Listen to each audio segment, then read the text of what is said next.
Alors l'objectif de la mise en séparative du secteur de la rue de la Gare, c'est de permettre aux eaux usées et aux eaux pluviales d'être séparées au niveau du bassin tampon de l'écluse et de permettre ainsi la protection du littoral et donc de la plage et plus globalement des coquillages. Donc on se retrouve avec un collecteur qui à l'origine est un collecteur unitaire et on va y poser deux collecteurs, un diamètre 1400 pour les eaux pluviales et un diamètre 350 pour les eaux usées.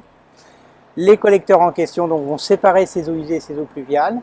On captera le premier flot pluvial au bassin tampon de l'écluse et les eaux usées et le premier flot pluvial seront renvoyés en station d'épuration pour être traités.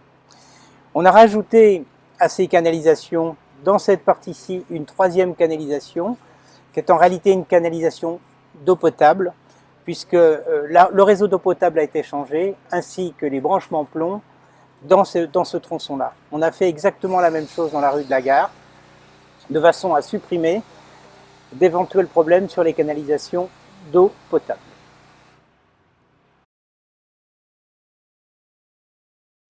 Qui a réalisé cette opération? C'est l'entreprise Evin, entreprise qui est à côté de la région à Pleurtuis, cité à Pleurtuis.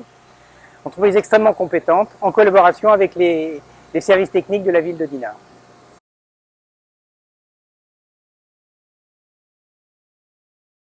Alors la singularité de ce carrefour, c'est le lieu où a été posé un regard de 15 tonnes et qui a pour but de raccorder le 1400 qui descend vers le bas de la rue de la Gare, le 1200 qui arrive du Clos de la Fontaine, ainsi que le 800 de la partie supérieure. Donc ce regard a nécessité la mobilisation d'une grue de 90 tonnes et ça a été le point le plus délicat du chantier, puisqu'il fallait contourner l'ensemble des réseaux, qu'on a été obligé de redécouper le regard sur place, compte tenu de l'occupation du sous-sol. Alors la dernière partie des tronçons à réaliser se situe donc dans la partie nord de la voie. Donc on finit l'extrémité de la rue de la Gare jusqu'à la rue Ampère, d'une part, et de l'autre côté on va sur le boulevard L'Hôtelier, ce qui représente à peu près 100 mètres de chaque côté.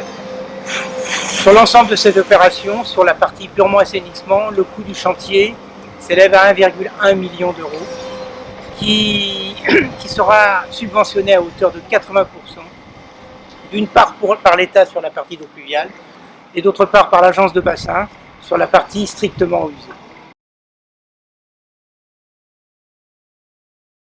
Alors concernant l'ensemble des riverains, au nom de la collectivité et au nom des élus de la ville de Dinard, je tiens à les remercier parce que ce genre de chantier cause de profonds désagréments, tant en termes d'organisation qu'en termes de gêne quotidienne. Je tenais également à remercier l'ensemble l'hôtelier qui est situé ici, l'hôtel des Tilleuls en particulier, la boulangère, l'ensemble des commerçants, à qui on a demandé un sacrifice et un effort extrêmement important. Alors c'est vrai que le Covid, qui a malheureusement pénalisé considérablement ces gens-là, a eu pour effet pour nous et au niveau des entreprises de favoriser le travail de l'entreprise, puisque pendant cette période, malheureusement pour les hôteliers et les commerçants, nous avons de notre côté pu travailler beaucoup plus facilement.